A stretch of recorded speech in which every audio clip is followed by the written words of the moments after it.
Bonjour et bonne année 2026 aux gens qui nous regardent. Une année qui démarre donc par un enlèvement, et pas n'importe lequel. Nicolás Maduro, président du Venezuela, et son épouse, Cilia Flores, ont été enlevés le 3 janvier par les forces spéciales américaines à Caracas.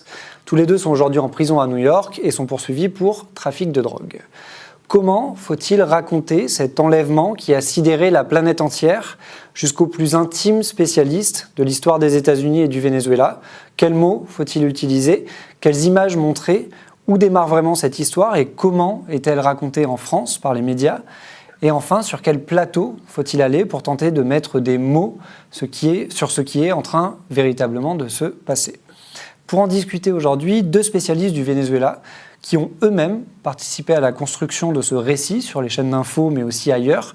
Serge Olivier, vous êtes docteur en histoire à l'Université Paris 1. Bonjour. Bonjour. Et Thomas Posado, vous êtes en duplex depuis Marseille. Vous êtes maître de conférence en civilisation latino-américaine à l'Université de Rouen. Bonjour à vous aussi. Bonjour. Et donc on va commencer par le début, par l'enlèvement, le 3 janvier, et les mots pour le dire à la télé française. On regarde. L'onde de choc planétaire après la capture de Nicolás Maduro, avec ces nouvelles révélations sur l'opération américaine qui a permis l'enlèvement et l'exfiltration du président vénézuélien. À la une de l'actualité, la capture de Nicolás Maduro par les États-Unis.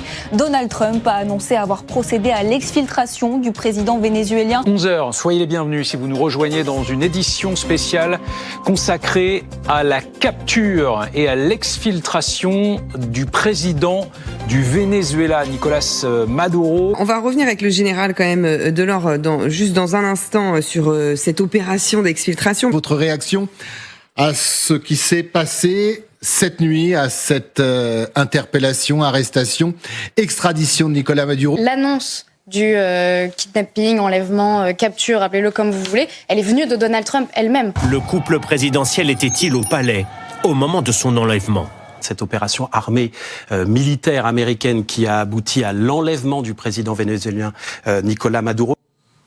Alors, on sent qu'il y a quand même une grosse hésitation, il y a des guillemets, des fois il n'y a pas de guillemets, il y a enlèvement, capture, kidnapping, on ne sait pas trop. Vous, quel terme vous employez, quel terme vous avez choisi d'employer pour parler de cet événement-là?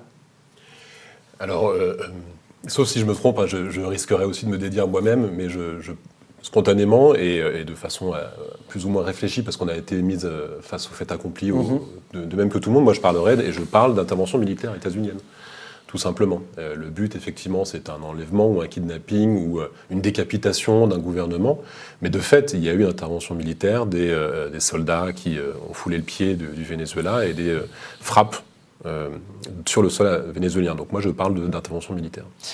Thomas Posado, on entend aussi le mot capture qui est mis avec plus ou moins de guillemets autour de lui. En quoi parler de capture, pour vous, c'est plus embêtant? Ça correspond moins à ce qui s'est passé?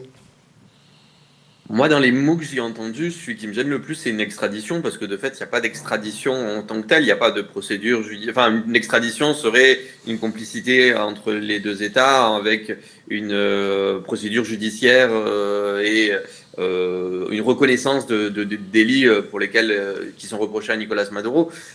J'avoue que dans la sidération des événements, je pense avoir utilisé le mot capture. Enfin, je me rappelle pas précisément des mots que j'ai pu utiliser, mais effectivement, avec le recul, oui, il y a moins l'injonction de la contrepartie qu'exige Nicolás Maduro en parlant de cette capture plutôt que du mot de kidnapping. Le mot de capture me semble quand même moins correct que une idée d'extradition ou une idée d'exfiltration qui serait quelque chose de propre, quoi. La capture, il y a quand même déjà cette idée, sans défendre ce que j'ai pu dire, mais il y a déjà quand même cette idée de capture violente, de kidnapping, d'enlèvement du président vénézuélien.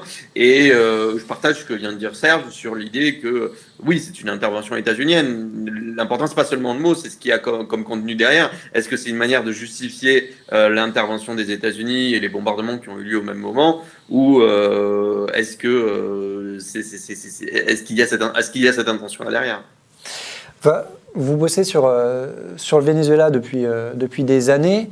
Une grande partie des journalistes, mais de l'opinion publique aussi, a été absolument sidérée par ce qui s'est passé samedi dernier. Vous, samedi, quand vous apprenez cette nouvelle, d'abord les bombardements, puis l'annonce, parce que c'est effectivement lui qui l'a dit, Donald Trump, de l'enlèvement de Maduro. Est-ce que vous avez partagé cette sidération-là, ou est-ce que le travail que vous avez produit depuis des années vous avez permis d'une certaine façon d'anticiper ce moment-là ? Alors personnellement, moi j'étais en famille le samedi matin et je l'apprends le midi et c'est une journaliste de RFI qui m'appelle pour m'inviter, qui me l'annonce au téléphone. Et donc c'est effectivement, les bras m'en sont tombés. C'est un effet de surprise, mais je ne suis pas, j'ai pas été en tout cas à ce moment-là, et je veux pas me gausser de le dire, désarmé. Voilà, la compréhension était immédiate. Pourquoi ? Parce que je pense, et déjà depuis au moins, on va dire novembre, que les frappes qui se sont succédées sur des navires présentés comme étant des go-fast par les États-Unis dans la mer des Caraïbes depuis septembre pouvaient en tout cas être considérées comme étant la construction d'un récit de départ en guerre, ou du moins un départ en intervention militaire, c'est-à-dire en fait une préparation de l'électorat états-unien par l'administration Trump de ce qui s'est passé finalement le 3 janvier. Ça pouvait être considéré comme allant dans ce sens-là. D'ailleurs, encore une fois, sans me gausser, je l'avais dit dans une émission à RFI, ça peut être vérifié. Et des frappes, il faut le préciser, qui avaient tué 80 Vénézuéliens sans que les États-Unis ne produisent de preuves pour justifier ces frappes systématiquement. Des images qui ont été... vous retranscrivez une image ici qui habituait donc les Américains, les États-Uniens, pardon, à l'outil à l'utilisation de l'outil des frappes, de ce qui est maintenant commun depuis une vingtaine d'années, de ce style d'image qui relate l'intervention armée, les drones et pourquoi pas peut-être des hélicoptères, donc c'est-à-dire des hommes qui débarquent dans le pays. En tout cas, c'était quelque chose qui a scandé donc l'actualité depuis septembre jusqu'en décembre. Et moi, je pense qu'effectivement, c'était une construction d'un départ en intervention et la construction d'un récit. Donc le récit de la violence armée légitime pour les États-Unis et le récit de la lutte contre le narcotrafic présenté comme narcoterroriste. C'était aussi la façon de construire tout de même une justification juridique, même si on dit beaucoup, et c'est vrai à bien des égards, que cette intervention de samedi et la conférence de presse donnée par Donald Trump, Marco Rubio et Pete Hegseth était la manifestation d'une puissance américaine nue, qui n'a même plus besoin de se justifier, qui n'a même plus besoin d'en appeler à des valeurs supérieures et universelles, la démocratie, la liberté, etc. Je pense tout de même que cette construction médiatique, par les frappes, par en fait 110 morts environ, donc si on compte aussi les Colombiens, était une façon de paver la voie à une construction juridique de départ en guerre contre le terrorisme en imitant ce qui s'était fait en 2001. Thomas Posado, alors je ne sais pas où vous étiez samedi matin, mais est-ce que vous aussi, c'est quelque chose que vous aviez envisagé, cette capture, cet enlèvement, cette intervention en tout cas des forces spéciales américaines ? L'intervention, on la voit venir, comme le disait Serge, depuis maintenant plusieurs mois. CNN avait recensé avant les vacances de fin d'année autour de 17 menaces militaires de la part de Donald Trump contre le Venezuela.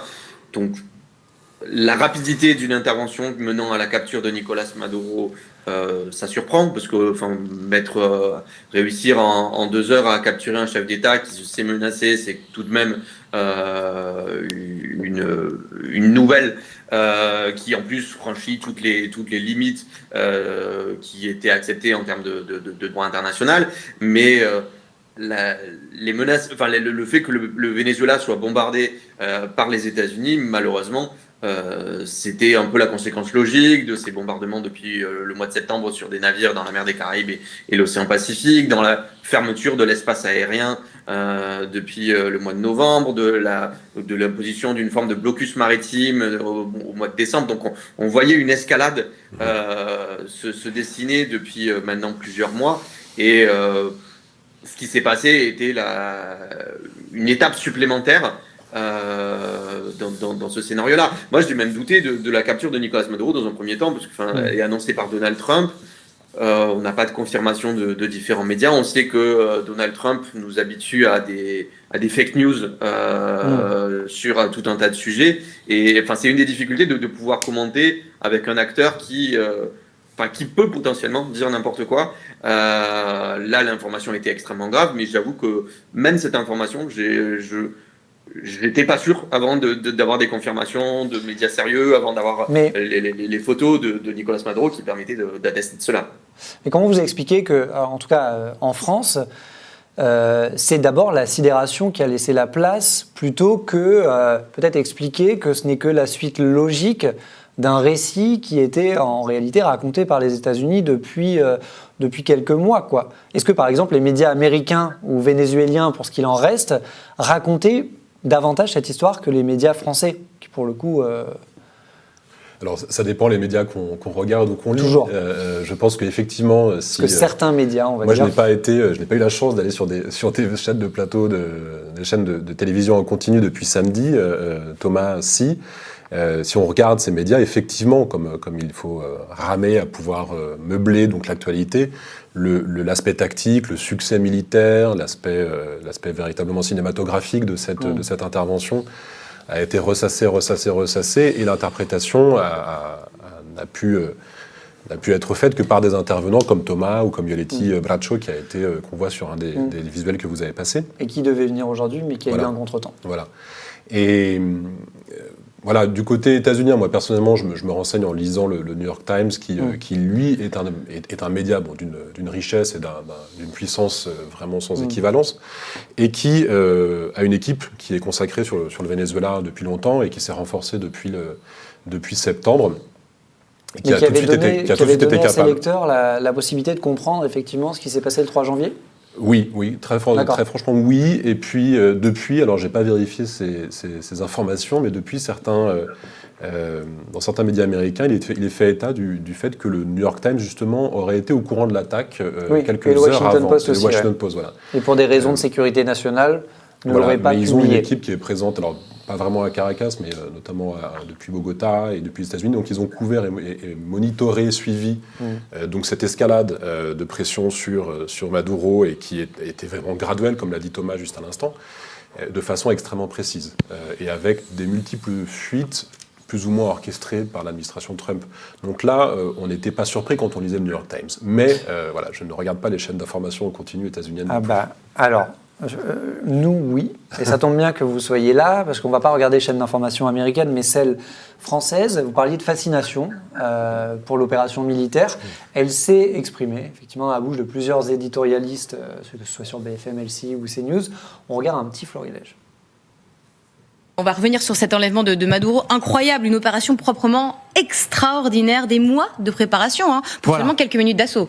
Pour bien comprendre comment une telle prouesse a été possible, l'enlèvement d'un président en exercice, il faut avoir à l'esprit que chaque séquence du jour J a été planifiée et répétée à la minute près, donc par l'état-major américain. Arrêtons-nous un instant à ça, c'est-à-dire la qualité technique de cette armée impériale. Évidemment, c'est une manifestation d'empire, tout ça n'est pas légal.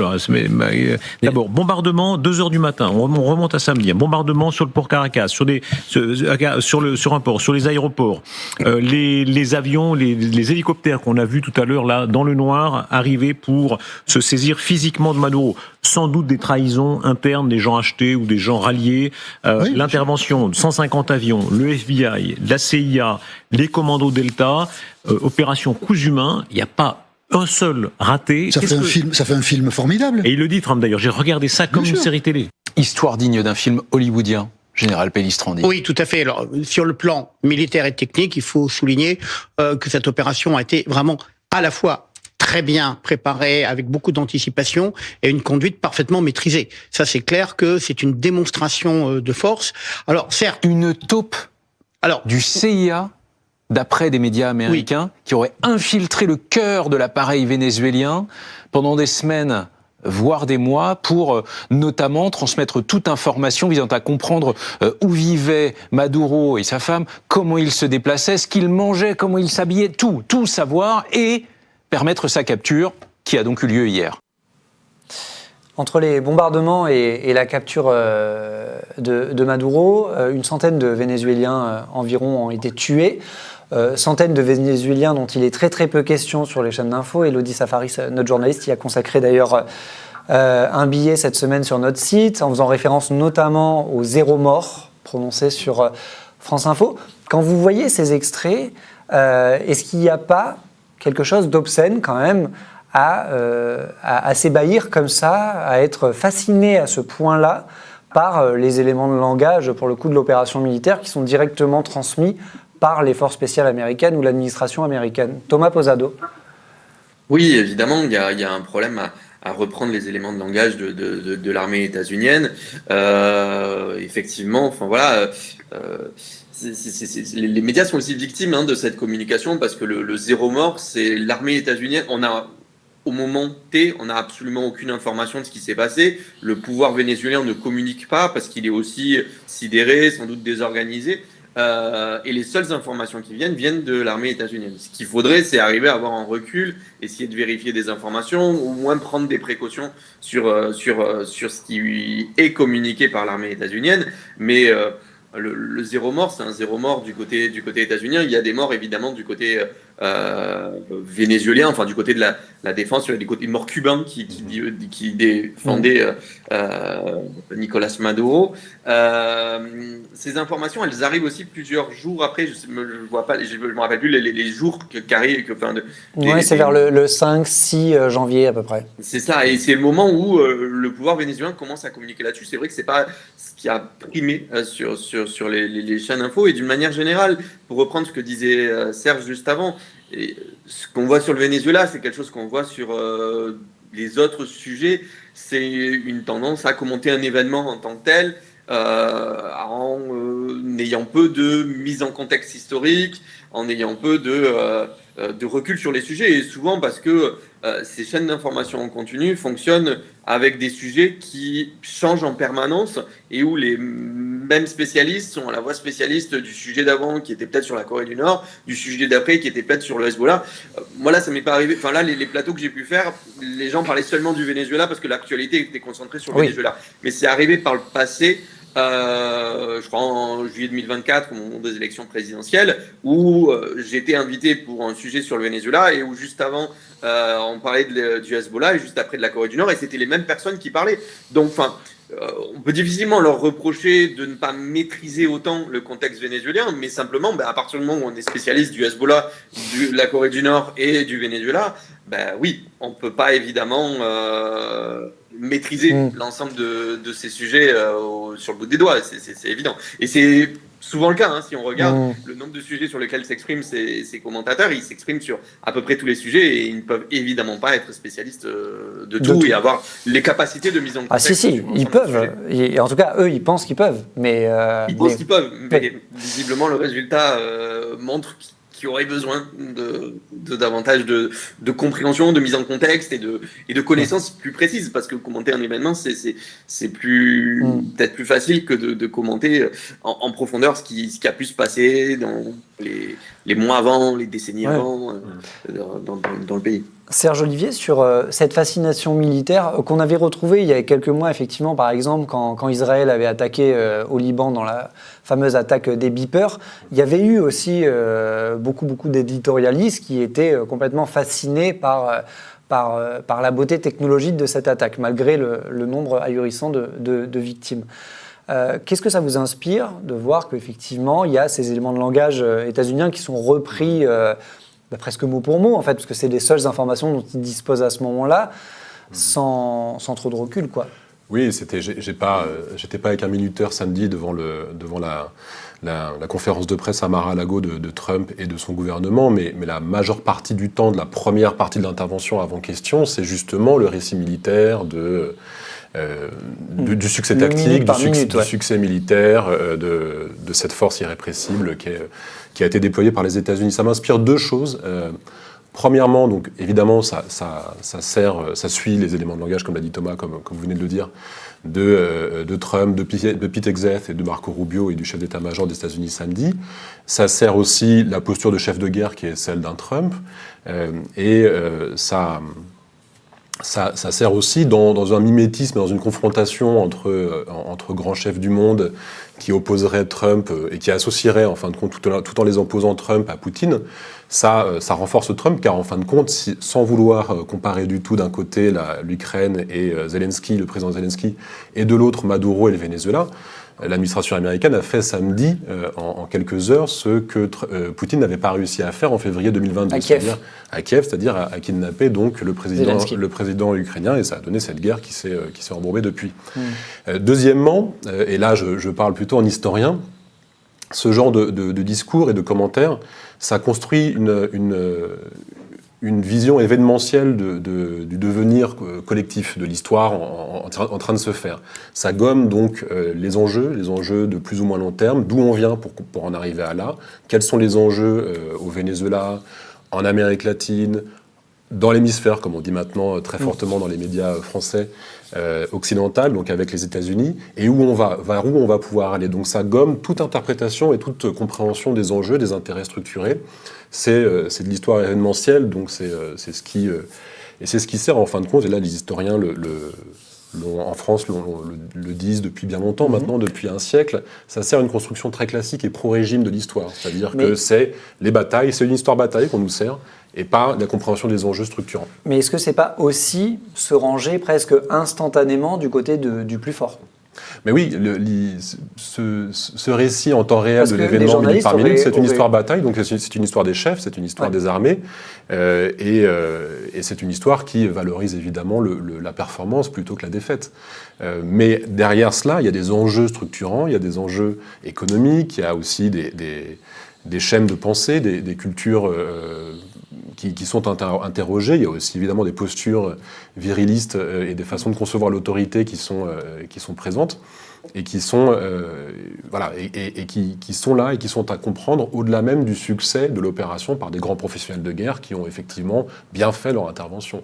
Mais ça, c'est intéressant en soi parce que ça dit la supériorité américaine militaire et c'est au cœur de la diplomatie de Trump qui rappelle d'autres formes de diplomatie dans l'histoire des États-Unis, notamment celle du gros bâton dont on a beaucoup parlé, vers laquelle on reviendra peut-être durant les 3 premières décennies du XXe siècle.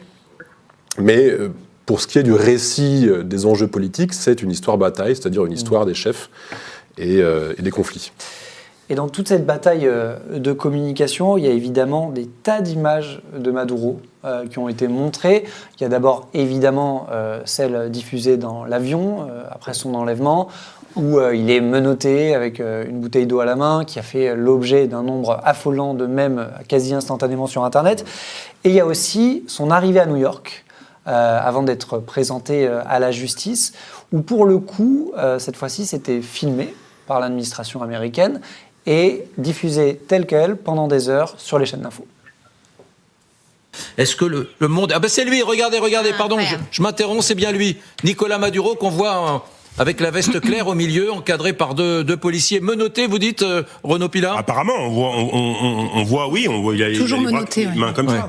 Apparemment, sur les images. Exactement. C'est un choix politique, ça, quand même, de le montrer autant qu'il le montre, de le montrer avec son casque quand ils l'ont extrait, de le montrer maintenant humilié. Au fond, c'est quand même aussi là, l'Empire veut montrer sa force, quand même. C'est sa femme, là. Oui, c'est sa femme au premier plan et lui, arrive derrière. Voilà, c'est lui toujours très grand. La femme, sa femme devant. Et ça. Et lui, ils vont, j'ai l'impression de monter à bord d'un hélicoptère.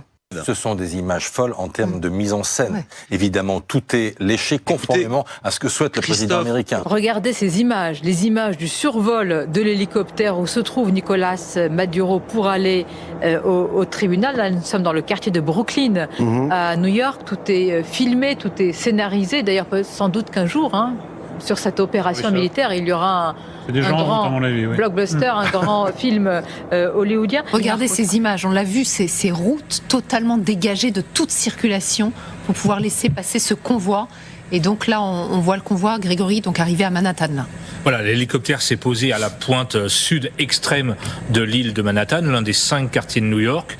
Et maintenant, vous remontez un tout petit peu vers le nord. Il y a quelques blocs, simplement pour aller jusqu'au tribunal. Et personne sur la route, Thomas Posado, à un moment, on entend une journaliste dire « l'Empire veut montrer sa force ». Mais est-ce que du coup, c'est pas... en gros, Est-ce qu'il faut montrer ces images-là en longueur ou pas? Est-ce que ça suffit de prendre une espèce de distance par rapport à ces images en disant l'Empire veut montrer sa force? Est-ce qu'en faisant ça, en gros, on ne rentre pas clairement dans le jeu de l'Empire, entre guillemets? C'est clairement, je trouve, ce qui se passe depuis 5 jours, c'est enfin, la reprise du récit de l'administration états-unienne, c'est-à-dire, enfin, là, le but, c'est, enfin, d'ailleurs, une des commentatrices, une éditorialiste, je crois, de LCI, dans l'image que vous montriez, le dit, c'est clairement le but d'humilier Nicolás Maduro. Enfin, on ne montre pas les détenus en habits choisis par l'administration états-unienne, menottés, et le montrer en longueur. C'est de montrer, il y a une volonté de montrer la prise de guerre qu'est Nicolás Maduro dans ce cadre-là. Et l'administration états-unienne connaît très bien le jeu des médias. Enfin, pour le coup, c'est pas un défaut qu'on peut reprocher à Donald Trump, c'est une personnalité de télévision et il joue ce jeu-là, il donne beaucoup d'images. Le fait de reprendre sans recul. Alors, il y a eu quelques remarques dans ce que vous montriez. Est-ce que ça suffit? Mais la plupart commenter le fait que Nicolás Maduro monte dans un avion et dans un hélicoptère, c'est pas une information en soi. Enfin, et l'effet de cette image, c'est plus de montrer effectivement la puissance des États-Unis et d'exhiber un prisonnier comme un trophée de guerre, ce qui a une dimension évidemment d'humiliation, une dimension déshumanisante. Et là, on l'a vu en quelques images, mais il me semble que cet épisode-là a duré quasiment une après-midi sur l'ensemble des chaînes info, parce que c'est l'information du moment et que l'administration états-unienne a des images pour créer l'événement en humiliant sa victime, dans ce cas Nicolás Maduro. Serge Olivier, est-ce que ça suffit en gros de dire c'est des images qui l'humilient, mais de les diffuser quand même? Oui, il y a une des premières commentatrices qui a dit dans l'extrait que vous avez passé que c'est un choix politique de montrer ces images. Et bon, mais ça en est un autre aussi de les diffuser, du coup. Il y a une certaine mise en abîme à faire, oui, effectivement, mais moi, je reviendrai sur la temporalité, parce que et peut-être on peut livrer la façon dont on a été sollicité, parce que comme on n'est pas nombreux à avoir travaillé sur le Venezuela en France, on a été beaucoup sollicité, et puis on partage cela, on a une boucle WhatsApp entre nous, avec Thomas, avec Letty qui n'a pas pu être là. Entre chercheurs spécialisés sur le Venezuela. Entre chercheurs universitaires, dûment diplômés par l'État, à être sollicités sur le Venezuela. Donc moi, j'ai été sollicité par une des chaînes d'information continue dont vous avez reproduit des extraits ici, dès le samedi, pour le dimanche, puis ça a été repoussé donc au lundi après-midi, et puis finalement, ça a été annulé le lundi après-midi, puisqu'on m'a dit non, on passe sur l'arrivée de Maduro.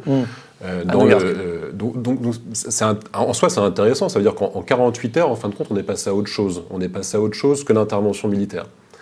Dans ces chaînes d'information en continu, dans leur temporalité. Alors, ils sont, ces journalistes, donc, dépendants aussi des images, et ils ont avant tout besoin d'avoir des images à montrer et des nouvelles images. Mais en soi, j'étais encore en train d'essayer de comprendre, évidemment, tout en étant plus équipé que la moyenne des Français, cette intervention, ce vers quoi elle allait déboucher. On est toujours en train de s'interroger là-dessus, savoir vers où on va, même si on a un peu plus d'idées depuis, parce qu'il y a cette ambiguïté stratégique trumpienne qui n'établit aucun plan, et ils le font très consciemment, mais ils ont certainement une planification établie pour le Venezuela.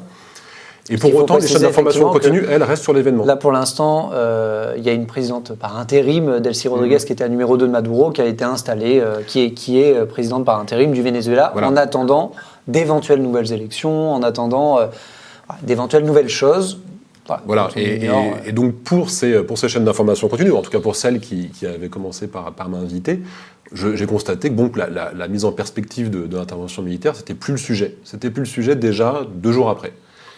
Donc on est vraiment dans un présentisme, comme disent les historiens, c'est-à-dire le fait de rester sur la divulgation et le commentaire des images qui arrivent au présent pour passer à autre chose sans avoir eu le temps de réfléchir sur ce qui s'est passé auparavant et qui est plus important que le fait qu'on puisse descendre d'un avion et monter dans un camion. Voilà. voilà, là j'ai éprouvé personnellement, parce que je suis aussi un Français qui s'informe sur tout par les médias en étant tributaire des médias, une temporalité qui va beaucoup plus vite et qui ne digère pas les événements, qui juste les retransmet. Thomas Posadó, vous avez été pour le coup, vous avez accepté l'invitation sur une chaîne d'info, c'était LCI, c'est ça ? Oui, bon, j'ai été sur France Info Télé et sur BFM aussi. Sur BFM, ok. Dans quel contexte exactement ? C'était pour commenter la présentation devant la justice de Maduro, ou avant ou après ? À ce moment-là, oui, il y a eu peut-être avant le jour même. Mais l'invitation, elle se fait même pas sur ce motif-là. Elle se fait sur il y a une actualité Venezuela. On va réserver ce moment au Venezuela, et donc on a besoin de gens pour parler du Venezuela, parce qu'on n'a pas forcément nécessairement les ressources pour parler du Venezuela. Et moi, effectivement, ça m'est arrivé aussi d'avoir des invitations où c'est annulé, où c'est reporté, où c'est accourté, parce que il y a à la fois ce que disait Serge de commenter le temps présent, et d'un temps présent qui peut être en concurrence, c'est-à-dire on parle du Venezuela, mais d'un coup il y a eu la messe pour les victimes de la discothèque en Suisse, donc on annule notre direct sur le Venezuela, on passe. Moi c'est vraiment quelque chose que je vois de fonctionnement très différent entre les chaînes d'information en continu et tous les autres médias qui existent, c'est-à-dire que les autres médias qui existent essayent d'avoir un temps donné, une programmation, quand on parle de ce sujet, on parle de ce sujet et on y reste les 10 minutes, un quart d'heure, demi-heure, une heure, qui sont prévues. Les chaînes d'information sont dans le changement permanent et non seulement le temps présent, mais le temps présent en concurrence avec les autres actualités et au gré de l'opportunité d'avoir un nouveau sujet et d'être dans une course permanente à la nouvelle information et de passer facilement d'un sujet à l'autre, ce qu'on voit en tant que téléspectateur. Et quand on est invité, oui, on voit que c'est cette course permanente où on peut passer assez aisément d'un sujet à l'autre, et où la programmation peut changer dans la minute, et où il n'y a pas de programmation, il n'y a pas de prévision de ce qui va être prévu à l'antenne pendant les 10 minutes, pour les 10 minutes suivantes, quoi. Mais du coup, vous, en allant sur LCI, sur BFM, sur France Info, vous aviez l'impression aussi d'être dans une espèce de lessiveuse, vous vous êtes quand même dit, bon, j'ai quand même réussi à expliquer 2-3 trucs, où vous avez été malgré tout avalé par le dispositif, et vous êtes retrouvé aussi à commenter des images qui défilaient devant vos yeux, quoi. Les deux, évidemment, dans le sens où j'ai le sentiment quand même d'avoir essayé de remettre en perspective, de donner des éléments de contexte, d'essayer de dépeindre par exemple le fait que ces images étaient clairement une humiliation, et de montrer que c'était une prise de guerre, le moment dont on parlait tout à l'heure. Après, j'ai aussi le sentiment d'avoir été dans une lessiveuse, dans le sens où on maîtrise pas le dispositif dans ces cadres-là, et enfin voilà. J'imaginais pas, moi je ne pas très souvent dans ce type de chaîne, faut vraiment qu'il y ait une actualité sur le Venezuela aussi grave que celle-ci, donc j'ai assez peu d'expérience, mais je vois aussi que oui, on est noyé autour de d'autres interventions, de gens qui ne sont pas nécessairement spécialistes, on n'a pas nécessairement le temps de répondre. En plus, le fait que moi j'étais souvent, comme je le suis actuellement, en duplex depuis Marseille, fait que quand on est deux invités et qu'on a le temps de parler pendant une heure, on peut développer notre récit. Quand il y a 4-5 invités qui sont rompus à ce genre d'exercice, et que ça vous êtes la parole sur le plateau, la personne en duplex a assez peu de facultés de contrôler le dispositif, et même de contrôler sa propre parole. Moi, j'ai essayé de faire ce que j'ai pu au mieux, évidemment, mais évidemment, oui, on ne contrôle pas le dispositif, et c'est compliqué. Quand on a la parole, de répondre aux 5 interventions, par exemple, précédentes. Sachant que le temps est extrêmement court. Je sais pas, par exemple, la réplique que je viens de faire, je pense que j'aurais été coupé au moins 4 ou 5 fois sur une chaîne d'information. Sans aucun doute. Il n'y a aucun doute là-dessus. Il y a quelque chose qui est beaucoup revenu dans les médias français depuis l'intervention des forces américaines, c'est que Trump aurait libéré le peuple, aurait non pas en gros capturé Maduro, mais surtout libéré le peuple vénézuélien. On regarde plusieurs extraits de plusieurs éditorialistes sur plusieurs chaînes qui disent la même chose. Comment on peut imaginer effectivement qu'un pays comme les États-Unis soit dans la capacité de capturer le président Maduro pour le plus grand bonheur. On l'évoque sur ce plateau, notamment avec Andrea Flores, journaliste vénézuélienne, et Nelson Castellano qui est avec nous, ancien consul du Venezuela. Les Vénézuéliens disent ouf et disent merci Donald Trump ce soir. On est des commentateurs aujourd'hui face à des États-Unis effectivement triomphants qui aujourd'hui ont libéré un peuple, parce qu'il n'y a pas d'autre mot. Alors on peut voir les arbitrages, est-ce que vraiment la liberté d'un peuple est au-dessus du droit international ou non? Tout le monde peut avoir son arbitrage.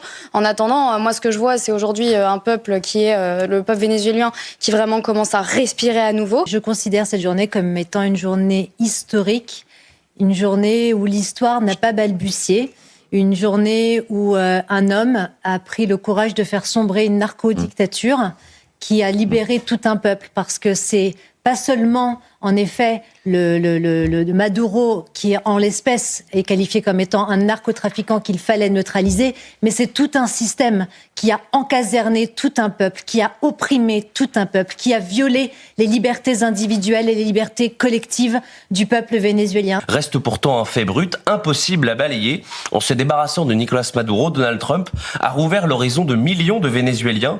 Les États-Unis ont mis hors d'état de nuire un État voyou dirigé par un narco-dictateur. Alors quand un peuple ne peut plus se libérer seul, l'histoire emprunte parfois des chemins plus rugueux. Et ce qu'ont dit les Vénézuéliens hier tranche tous les débats possibles. Nous sommes libres désormais. Alors effectivement, c'était pas un florilège de plusieurs chaînes d'infos, mais uniquement celle possédée par Vincent Bolloré, CNews. Qu'est-ce que dit plus précisément le peuple, ou en tout cas, alors c'est toujours un peu compliqué de parler du peuple vénézuélien, mais en gros, est-ce que Trump est vraiment vu comme un libérateur, un émancipateur du peuple vénézuélien là-bas? Le peuple ne dit jamais rien. Le peuple, c'est une construction de vocabulaire. C'est d'ailleurs à ça qu'on définit souvent le populisme. C'est le chef, le leader qui veut incarner le peuple, qui dit ce que le peuple veut pour pouvoir mieux diriger un pays. Cela étant dit... Non, mais les gens qui descendent dans la rue à Caracas ou... ils descendent dans la rue, pas à Caracas, très peu à Caracas. Ouais. À Caracas, l'État qui soi-disant a été décapité, mis à bas par CNews, selon CNews, est toujours en place en fait. Le régime Maduro, moins Maduro, est en place à Caracas. Et on est en train de regarder jour après jour les évolutions et essayer d'interpréter le degré de collaboration qu'il y aura avec les États-Unis pour comprendre ce qui est en train de se passer, et notamment aujourd'hui les libérations qui ne sont pas encore massives de prisonniers politiques. Donc c'est une histoire qui est en train de se faire, mais en tout cas, suite au 3 janvier, il n'y a pas eu de mise à bas du système chaviste. Ça, c'est évident. Il y aura des évolutions très fortes, ça c'est sûr, mais on ne sait pas vers où elles vont. Et pour l'instant, les Vénézuéliens au Venezuela ont surtout fait ce qu'ils font dans tous les moments d'incertitude, c'est-à-dire des stocks. Ils sont allés faire des courses, parce que l'incertitude est très forte. Ils sont allés faire des stocks pour pouvoir avoir de quoi manger ou de quoi prévoir l'avenir immédiat. Il y a eu des répressions au Venezuela contre des manifestations de joie. Dans l'état de Mérida, il y a eu 2 hommes sexagénaires qui ont été arrêtés. Le gouverneur de l'état de Táchira, qui est à la frontière andine avec la Colombie et qui est un cadre du chavisme historique, Freddy Bernal, a fait des mentions intimidantes contre le fait, dans son discours suite au 3 janvier, de ne pas faire des choses stupides pour manifester de ne pas faire des commentaires stupides dans la rue vis-à-vis de l'enlèvement de Maduro. Donc en fait, il menace les Vénézuéliens dans l'état de Táchira de ne pas manifester leur joie. Donc il n'y a pas eu de manifestation de joie véritablement au Venezuela. Cela étant dit, de façon générale, je pense que les Vénézuéliens sont pris dans une disjonction cognitive et affective. D'un côté, effectivement, la satisfaction de voir que Maduro n'est plus de fait président du Venezuela, et de l'autre, le fait de ne pas adhérer à la façon dont ça s'est fait, quand bien même, vu le rapport de force, on pouvait s'attendre à ce que le statu quo ne soit rompu que par cela, par une action des États-Unis.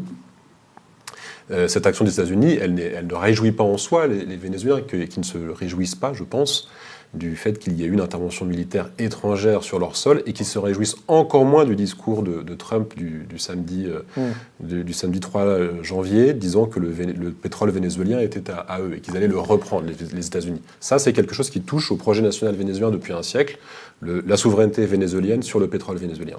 On viendra ensuite, parce qu'à un moment, il faut bien écouter quand même ce que dit Trump.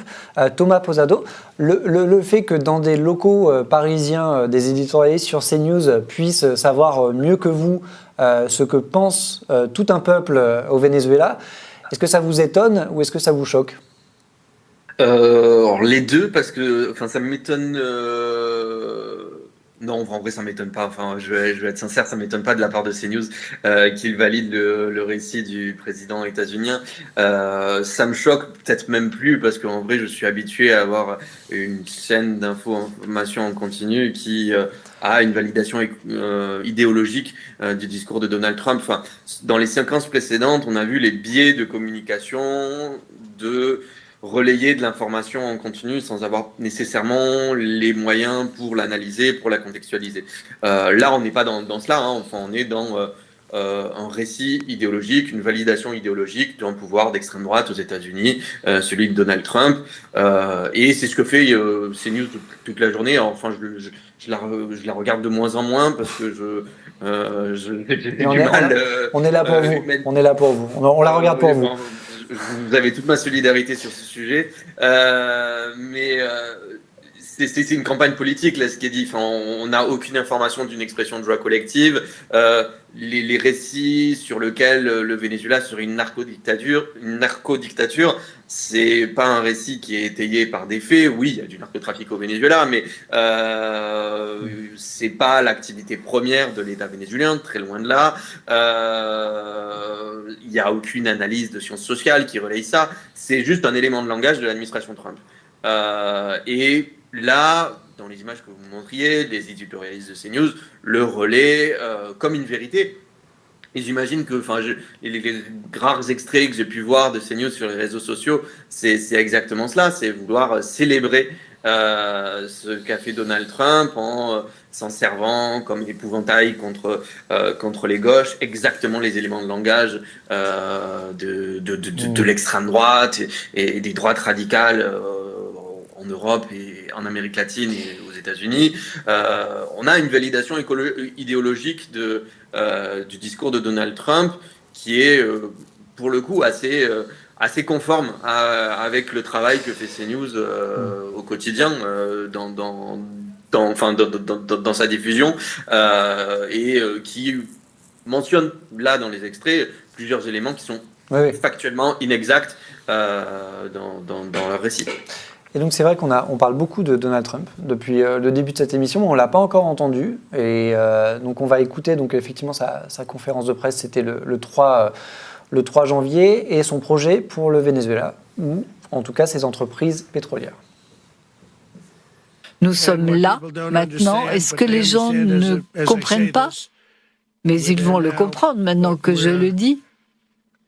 Nous allons rester aussi longtemps que la transition ne pourra être assurée. Donc, nous allons gérer le pays tant qu'il n'y aura pas de transition. Vous savez que ne faisaient rien de ce qu'ils auraient pu faire. Ils ont profité du pays. Nous allons maintenant faire en sorte que nos compagnies pétrolières américaines, les plus grandes du monde, se rendent sur place, réparent l'infrastructure en très mauvais état, je parle de l'infrastructure pétrolière, et commencent à gagner de l'argent pour le pays. Dans l'extrait de CNews qu'on entendait juste avant, il était question de démocratie, de libérer le pays. Et pourtant, ce n'est pas tout à fait ce que raconte Trump, quand même. Oui, CNews est resté au 2 janvier, en fin de compte. C'est-à-dire que le discours anti-Maduro de la part de l'administration Trump était un discours fondé sur la lutte contre l'immigration qui était criminalisée, la lutte contre le narcotrafic présenté comme narcoterrorisme, et puis la lutte contre un pouvoir dictatorial. De ce point de vue-là, Maduro, pour Trump, et peut-être aussi pour CNews, c'est l'ennemi parfait, puisque c'est ceux que la gauche, c'est ainsi que l'on doit voir la gauche, comme Maduro l'est, c'est-à-dire comme étant aux États-Unis. Maduro est ce que Trump veut que les États-Unis pensent être la gauche, c'est-à-dire quelqu'un qui est anti-liberté, donc un dictateur, quelqu'un qui il a une vision très très large de la gauche. Quelqu'un qui est immoral, donc qui est du côté des drogues, quelqu'un qui est étranger, donc qui est latino, qui est une minorité donc stigmatisée très fortement aux États-Unis, et qui se réclame du rouge socialiste. Cela étant dit, le samedi, ce qui a été frappant dans cette conférence à Mar-a-Lago de l'administration Trump et de Trump lui-même, c'est que le mot démocratie avait complètement disparu. Il n'a jamais été prononcé. On a parlé de transition, il a parlé de transition, ils ont beaucoup parlé de pétrole, évidemment ils ont beaucoup parlé de l'intervention en elle-même et du succès des Delta Force et de la puissance incomparable et efficace de l'armée américaine. Mais la question de la légitimité démocratique et de l'ordre du droit au Venezuela n'a pas été abordée. Vraiment, la question de la prospérité pour les Vénézuéliens, oui, mais cette question, non. Et manifestement, donc, CNews est en décalage par rapport à cela, oui. Oui, ou amplifie, ou alors essaie de...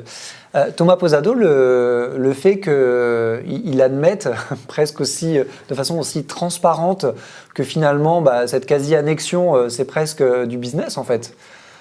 C'est quelque chose qui vous surprend ou pas en termes de communication ? Je suis plus surpris par Donald Trump. Le Donald Trump peut faire tout et n'importe quoi, et on le sait.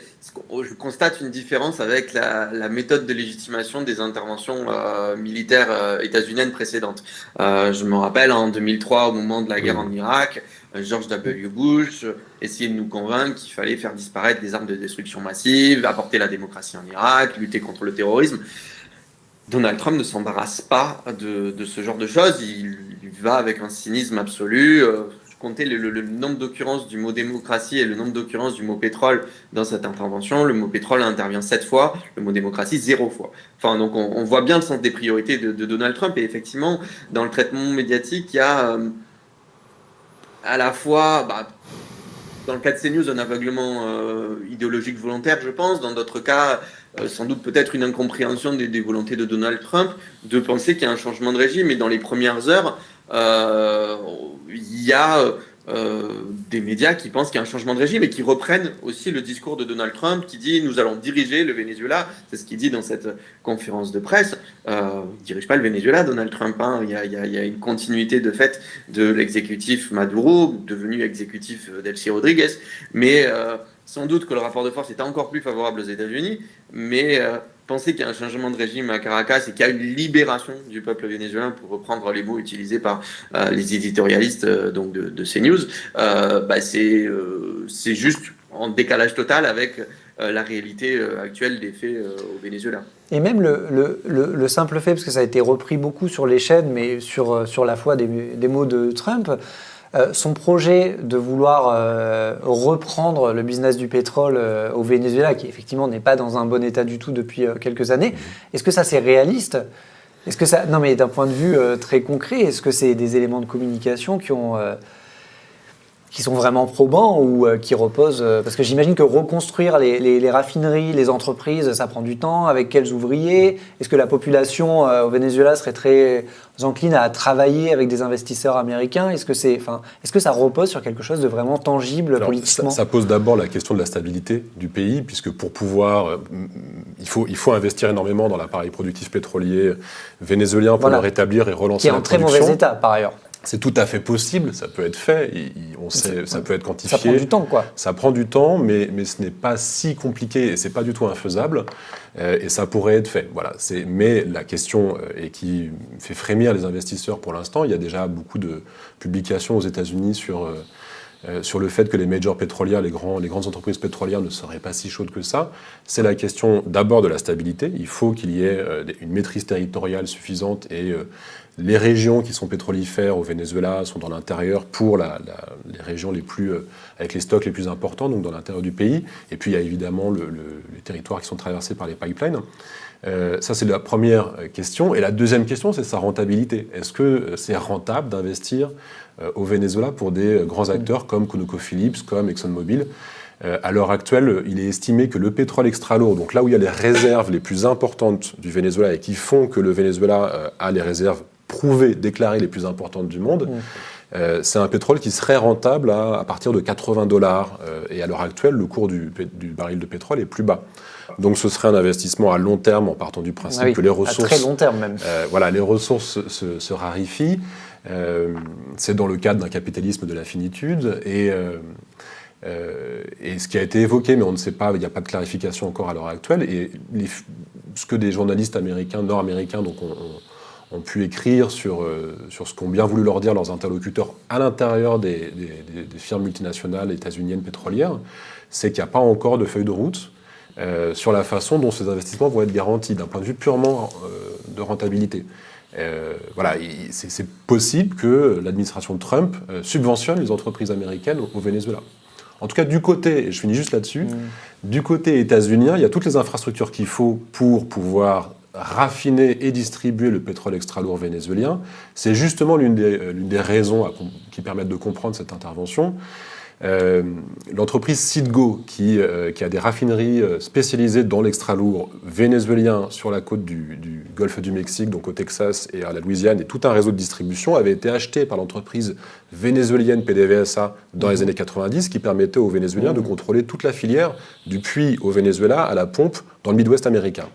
Cette entreprise, elle a été vendue en novembre dernier à un milliardaire qui a financé à hauteur de dizaines de millions de dollars les campagnes électorales de Trump et des candidats républicains. Un milliardaire américain, donc. Oui, qui s'appelle Paul Singer, et qui a racheté à bas prix, à vil prix, donc c'est un détenteur de fonds vautours, Citgo, qui avait été par décision de justice américaine, donc privé, exproprié du Venezuela, du fait du défaut de paiement de la dette vénézuélienne. Voilà. Donc là, l'économiste Paul Krugman, par exemple, le prix Nobel d'économie, a publié dans ses chroniques quotidiennes sur Substack qu'il fallait comprendre ce que fait Donald Trump, non pas dans l'intérêt national, mais dans l'agrégation d'intérêts particuliers autour de lui, dont celui de Paul Singer. On va terminer cette émission par un extrait, une interview qui a eu lieu sur BFM cette semaine, parce qu'à chaque fois qu'on parle du Venezuela en France, il est question aussi de la manière, des mots qu'il faut poser pour qualifier Maduro. Et souvent, effectivement, le sujet est lié soit à Jean-Luc Mélenchon, soit à LFI. Et donc, on a eu cette semaine encore Mathilde Panot, interviewée par Apolline de Malherbe, qui lui pose la question suivante. Je vous demande simplement, en fait, si Maduro est un dictateur. Mais ce n'est pas la question qui est posée. C'est une question. Je vais vous dire pourquoi je n'ai pas envie de répondre à cette question. En tout cas, j'ai vérifié. Vous n'avez jamais dit, alors là, pour le coup, oublions la question de Donald Trump, vous n'avez jamais dit, les dernières semaines, les derniers mois, ou même les dernières années, que Maduro est un dictateur. Mais écoutez, si c'est la question des dictateurs, pourquoi est-ce que les États-Unis n'interviennent pas je ne sais pas, en Arabie Saoudite. Pas la question de l'intervention, je vous demande la question de la nature de ce régime. Je vais vous expliquer pourquoi. Est-ce que vous considérez, vraiment nonobstant la question de l'intervention de Donald Trump, est-ce que vous considérez que Maduro n'a jamais été un dictateur? Madame de Malherbe, je ne répondrai pas à cette question. En fait, je suis surprise. Pourquoi vous dites pas les choses comme elles sont? Mais parce que peut-être vous ne considérez pas que c'est un dictateur. Parce que je ne rentrerai pas dans ce que font les atlantismes BA ici, qui essayent d'expliquer que l'agression qui a été faite au Venezuela serait une question de démocratie. Mais moi, je vous parle pas de l'agression. Si, moi je vous parle de ça. Pourquoi est-ce que je vous parle de l'agression vis-à-vis de leur peuple? Je vous parle des centaines de morts. La question qui est posée est celle du respect du droit international. Si vous commencez à faire ce que vous êtes en train de faire et ce que font tous les atlantistes de ce pays, mais non, parce qu'encore une fois, cette question, je vous la posais déjà avant, donc ça n'a rien à voir. Mais si, ça a à voir. Parce que si la question qui est posée, c'est est-ce que c'est une démocratie exemplaire? Vous avez vu le genre de démocrate qu'on a avec Donald Trump. Je vous savez que c'est une démocratie exemplaire. Je vous ai demandé de qualifier ce régime. Aujourd'hui, oui, mais la question n'est pas la qualification. Je ne veux pas répondre aujourd'hui à cette question parce que la question n'est pas la qualification du régime. Parce que si vous commencez à mettre le doigt dans la qualification du régime, à ce moment-là, vous justifiez, vous légitimez ce qui est fait comme violation du droit international. Alors, est-ce que Maduro est un dictateur ou pas? Est-ce que c'est un mot que vous employez? Oui, même si dans les SHS, dans les sciences humaines et sociales, le mot dictateur, dictature n'est pas très satisfaisant comme étant un concept très opératoire, mais c'est un régime autoritaire, le régime de Maduro, donc sans nul doute. en sciences sociales, on dit plutôt régime démocratique ou régime autoritaire. C'est le spécialiste en sciences politiques, le docteur en sciences politiques ici, c'est plutôt Thomas, mais il y a tout un nuancier, chez les historiens aussi, il y a tout un nuancier de qualificatifs pour qualifier des régimes. En sciences politiques, on s'intéresse plus à faire des macro-catégories sur les régimes qu'en histoire, où on s'intéresse plutôt à la construction sociale, des dynamiques. Bon, en tout cas, c'est un régime autoritaire, le régime de Maduro, à date. Est-ce que pour celles et ceux qui n'auraient pas suivi l'évolution politique du Venezuela depuis quelques années, qu'est-ce qui permet de qualifier ce régime-là d'autoritaire, concrètement Alors, depuis 2017, il y a fraude sur les élections au Venezuela. Ça, c'est quelque chose de clair. Il y a Depuis que Maduro a remplacé Chavez. Il a remplacé Chavez en 2013, il a été élu. Enfin, il faut bien comprendre, et j'avais écrit une tribune dans Libération après les élections de 2024 là-dessus, qui s'intitulait que le régime de Maduro entretenait une fiction de légitimité démocratique. Le chavisme qui arrive au pouvoir fin 98, en décembre 98, c'est une plateforme politique avec un parti mouvement, l'un des premiers qui soit arrivé au pouvoir en Amérique latine ou en Europe, d'aspiration démocratique. Et c'est un projet démocratique et qui a eu une légitimité démocratique électorale forte et avérée, qui a été, moi je diviserais en 3 phases en fait le chavisme au pouvoir depuis donc 26 ans. Jusqu'en 2005, il a dû s'imposer ce chavisme qui avait la majorité dans les urnes face à d'anciennes élites qui, pendant au moins 3 ans, entre 2001 et 2003, n'ont pas reconnu les scrutins et n'ont pas voulu jouer le jeu institutionnel. Il y a eu donc ce coup d'État dont on a beaucoup parlé, tenté contre Chavez en avril 2002. Puis de 2005 à 2017, l'hégémonie chaviste est en place. L'appareil d'État est bouleversé dans sa sociologie. Énormément de nouveaux acteurs très idéologisés, politisés, arrivent à différents postes. Énormément de corruption, alors que les pétrodollars coulent à flot, parce qu'à partir de 2003, les cours du pétrole augmentent énormément. Et cet État nouveau chaviste, constitué d'énormément d'acteurs corrompus, anémie l'économie vénézuélienne et provoque et cause la crise économique catastrophique à partir de 2014, qui est liée à la chute des cours du pétrole, dans un Venezuela qui est pourtant sans liquidité après 10 ans de très haut cours du pétrole. Et ça, c'est la faute de l'administration de Chavez et de la gestion notamment de l'industrie pétrolière. Du coup, ils perdent donc les élections en 2015, les élections de l'Assemblée nationale, et à partir de là, se mettent à tricher sur les élections. Tricher comment ? C'est-à-dire que les résultats sont falsifiés, comme ça a été le cas donc, en 2024. Les résultats annoncés ne sont pas ceux qui ont été exprimés dans les urnes. Voilà. Et donc entre 2005 et 2017, et je laisse Thomas nuancer ce que je dis ou le contredire, hein, c'est un débat en cours et il faut l'admettre. Entre 2005 et 2017, sous Chavez et sous Maduro, il y a une construction hégémonique du pouvoir et donc un gouvernement de plus en plus autoritaire au Venezuela, qui ne triche pas aux élections, mais qui ne respecte pas un cadre électoral concurrentiel et équitable à bien des égards. Par exemple, du côté médiatique, les chaînes publiques, notamment Venevisión, vénézuélienne, ne donne la parole qu'aux chavistes. L'opposition n'a jamais droit au chapitre. Si on regarde par exemple les élections de 2012, la dernière élection à laquelle se présente Chavez en octobre 2012, avant de décéder en mars 2013, il est déjà malade en octobre 2012. Quand on regarde les chaînes publiques à l'époque, il y a, comme maintenant, jamais un mot pour l'opposition. De même, chaque fois que le chef d'État prend la parole, c'est déjà le cas en 2012, toutes les chaînes et les radios du pays doivent retransmettre sa parole en direct. C'est ce qu'on appelle les cadenas. Donc il y a une iniquité du temps de parole qui est évident, une iniquité des moyens aussi. Par exemple, tous les logements sociaux sont livrés avec des portraits, des signatures de Chavez sur leur façade. Et le centre Carter, par exemple, qui avait validé toutes les élections quand elles étaient valides au début des années 2000 contre ce que disait l'opposition, y compris la jeune María Corina Machado à l'époque, prix Nobel de la paix donc en 2025, avait dans l'opposition aujourd'hui, et elle qui a été et qui a manifestement un appui électoral fort au Venezuela à l'heure actuelle, mais pas le soutien de Trump. Voilà, et pour l'instant, je ne sais pas ce qu'on peut en déduire, mais je l'enterrerai pas tout de suite, María Corina Machado. Et donc, par exemple, le Centre Carter en 2012, je finis juste là-dessus, parce que là, c'est vrai qu'il y a beaucoup d'acteurs médiatiques en France qui ont repris des morceaux de ce rapport de 2012, a dit que le système de scrutin vénézuélien était le meilleur du monde.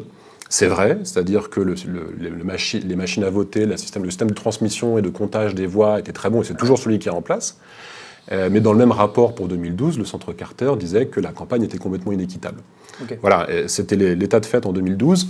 Et en 2024, donc, par contre, il y a eu d'autres élections. En centrale, la remontée des résultats a été coupée. Une annonce a été faite qui a été contredite par l'opposition. C'est ce qu'a réussi à faire l'appareil militant autour de Maria Corina Machado, donc aux dernières élections fin juillet 2024. C'était donc avoir des scrutateurs dans tous les bureaux de vote pour pouvoir scanner, faire des facs-similés de tous les procès-verbaux qui sont infalsifiables et les faire remonter dans une application parallèle qui a pu consolider des résultats avec une administration de la preuve pour chaque bureau de vote et qui donne le candidat de l'opposition, Edmundo González, à 70% des voix. Pour les Vénézuéliens qui ont voté au Venezuela, puisque les 5,5 millions de citoyens vénézuéliens à l'étranger n'ont pas pu voter, les consulats sont restés fermés. Thomas Posado, le terme dictateur, est-ce que déjà vous l'employez aussi? Et si oui, est-ce que, alors bon, au-delà effectivement du déni démocratique lié aux résultats, est-ce qu'il y a d'autres choses qui permettent de dire oui, c'est alors soit une dictature, soit un régime autoritaire? Oui, enfin, je souscris totalement à ce que vient de dire Serge. On a la mise en place d'un régime autoritaire au fil des années. Chavez avait le soutien majoritaire de la population, malgré effectivement une utilisation des ressources de l'État, certaines iniquités dans l'organisation des scrutins, mais où il avait le soutien majoritaire de la population. En 2013, il y a eu des dénonciations d'irrégularités lors de la première élection de Nicolás Maduro sans preuve. Et depuis, effectivement, on a Nicolás Maduro qui est devenu minoritaire très nettement d'un point de vue électoral et qui utilise des stratagèmes divers et variés pour se maintenir au pouvoir en dépit du fait qu'il est minoritaire. C'était le cas en niant les pouvoirs, en dépossédant l'Assemblée nationale, la majorité d'opposition, de ses pouvoirs en 2015. Ça a été le cas en essayant de mettre des obstacles sur la route de l'opposition vénézuélienne pour soit qu'elle boycotte le scrutin, soit qu'une partie boycotte le scrutin et en la divisant de fait gagner le scrutin sans avoir besoin de faire des fraudes. C'était le cas entre 2017 et 2023 et ça a été le cas de fraude massive pour le scrutin de 2024. Comme le disait Serge, en sciences politiques, il y a 3 grands types de régimes, démocratiques, autoritaires, totalitaires, avec des sous-types, démocratie libérale, autoritarisme compétitif. Enfin, voilà, il y a une variété.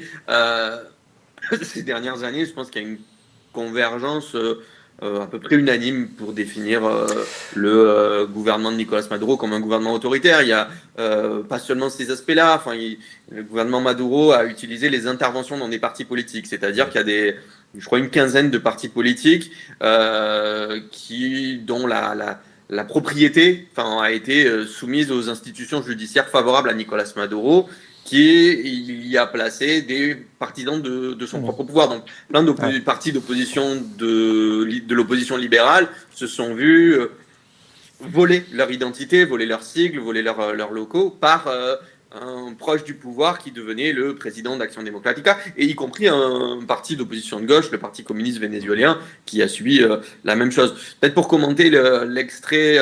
oui, parce qu'il y a la question que je voulais vous poser ensuite, c'est est-ce que pour autant, c'est le sujet aujourd'hui? Est-ce que cette question, pour vous, elle mérite d'être posée ainsi à Mathilde Panot en l'occurrence? C'est difficile à dire, c'est que, je vois 2 aspects en fait. C'est que je pense que la France insoumise se met dans une position impossible à ne pas reconnaître ce qui est une réalité des faits. Et je pense que c'est aussi une faute d'un point de vue de solidarité internationaliste avec les Vénézuéliens qui souffrent de cette répression, qui souffrent de conditions. Enfin, le salaire minimum aujourd'hui au Venezuela, c'est de l'ordre de $1 par mois, quand le panier basique est de l'ordre de $1 par mois. Avec quelques primes du gouvernement, de l'État qui permettent d'arriver à une centaine de dollars peut-être, quand le panier basique pour pouvoir satisfaire ses besoins c'est $550. Donc il y a une difficulté dans la vie quotidienne des Vénézuéliens et je pense que en termes de solidarité internationaliste, la France insoumise ne peut pas passer cette question sous le boisseau. Par contre, je vois aussi une instrumentalisation claire de la part de mass média, de la part des partis de droite, d'extrême droite, pour renvoyer la gauche à cette identité de Nicolas Maduro. Et enfin, c'est le cas en France, mais c'est le cas partout ailleurs en Europe, en Amérique du Nord, en Amérique latine, pour essayer de disqualifier les gauches, qu'elles aient été solidaires du chavisme ou qu'elles n'aient pas été solidaires. Il y a plein de partis de gauche qui n'ont rien à voir avec le chavisme, mais qui ont toujours condamné de manière très ferme Chavez puis Maduro, et qui se reçoivent le même torrent d'accusations d'identité avec Nicolas Maduro, de complicité avec Nicolas Maduro, alors qu'ils sont impeccables. Je pense que. Mais vous pensez à qui, par exemple Vous pensez à qui d'autres gauches Je pense à Bernie Sanders, à Alexandria Ocasio-Cortez aux États-Unis. Je pense à Gustavo Petro en Colombie. Lula a longtemps été accusé de cela. Alors Lula a maintenu, le PT brésilien a longtemps maintenu des liens. Mais est-ce que Lula, Ocasio-Cortez, Bernie Sanders ou Zoran Mamdani aussi parlent de dictature pour Maduro? Bernie Sanders a fait une déclaration cette semaine, où il a déclaré que cette agression était contre le droit international et que c'était et que ça allait vers un monde plus violent, d'une part, et que d'autre part, c'était une dictature et que Nicolas Maduro était indéfendable. Il a fait la déclaration, je crois, dimanche ou lundi. Donc, du côté des démocrates socialistes américains, donc la position est très claire et elle a toujours été. Est-ce que comme Thomas Posado, vous trouvez que cette question, elle mérite d'être posée aujourd'hui, dans ce contexte-là, face à Mathilde Panot? Alors, je reviens sur le caractère de dictature. Donc, Thomas l'a évoqué, mais on ne l'a pas dit assez fortement. C'est aussi un pouvoir autoritaire parce qu'il réprime, parce qu'il emprisonne. Avec sa police, notamment, il torture. Oui, parce qu'il torture, parce qu'il terrorise, avec notamment l'opération Toum Toum, le fait de mettre en scène le fait d'avoir des policiers qui viennent taper à la porte de ceux qui se sont exprimés sur les réseaux sociaux contre le régime. C'est quelque chose qui a été mis en place ces dernières années. Mais pour faire quoi? Pour terroriser la population et pour faire entrer dans le rang, pour intimider. Cette intimidation d'État, c'est quelque chose qui a été manipulé de façon très forte. Alors, pourquoi c'est légitime d'en parler de façon générale? C'est parce que c'est la question de la transition démocratique, tout simplement, qui commence par ça. Est-ce que... qualifier le régime précédent? Voilà, quelle que soit l'effectivité de la transition ou pas qu'il y aura au Venezuela, est-ce qu'on va changer de personnel au pouvoir? Bon, c'est extrêmement complexe comme sujet, parce qu'il y a tout un appareil d'État et de réseaux d'intérêt et de corruption derrière, mais ça commence par les libertés individuelles. Et il y a eu quelques libérations aujourd'hui de quelques prisonniers politiques, par exemple une avocate journaliste militant des droits de l'homme, Rosso San Miguel, qui était emprisonnée depuis 2 ans et qui, elle, était spécialisée dans le fait de documenter ce qui se passait dans les forces de sécurité vénézuéliennes. Bon, c'est important. Et puis, pour ce qui est de militants de gauche, comme par exemple Mathilde Panot, la question de la solidarité internationale qui est identitaire dans les partis de gauche et dans les syndicats se pose aussi, puisque la répression, elle a touché très fortement les dissidents de gauche, on va dire, puisque depuis que Chavez est arrivé au pouvoir, le chavisme a prétention à l'hégémonie à gauche au Venezuela. Et beaucoup de partis de gauche qui ont pu être chavistes à un moment donné ont fini par désavouer Maduro. Et beaucoup de répression a été menée. Donc énormément de militants de gauche ont été arrêtés. Et les syndicalistes aussi au Venezuela sont pourchassés. Donc il s'agit ici de faire preuve effectivement de cohérence et de solidarité. Alors, de ce point de vue-là, il faut mettre aussi en perspective, mais un ami et collègue universitaire, Fabrice Andréani, en parlerait mieux que moi, puisque c'est son sujet de recherche, ce que le Venezuela et le chavisme surtout a eu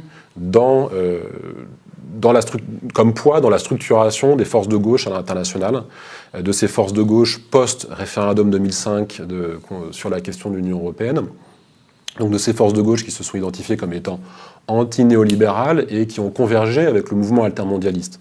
C'est le moment au milieu des années 2000, autour de 2005 et du référendum, et ça a coïncidé avec ce qu'on a appelé le tournant à gauche en Amérique latine, dont Chavez était le premier. Et de ce point de vue-là, ça a été structurant pour le mélenchonisme, le parti de gauche d'abord, puis la France insoumise, aussi pour d'autres forces politiques comme Podemos en Espagne, mais moins avec des références vénézuéliennes que la France insoumise en France. Donc la France insoumise a un lien historique de construction d'un horizon politique commun avec le chavisme, et manifestement dans les médias à l'heure actuelle, depuis la faillite du chavisme à la fois économique et politique, ça l'affaiblit, et des partis de droite, effectivement, s'y engouffrent et n'hésitent pas à taper là-dessus, y compris aussi des journalistes sur des chaînes d'information en continu. Thomas Posado, est-ce que vous voulez rajouter quelque chose à ce sujet ou pas ?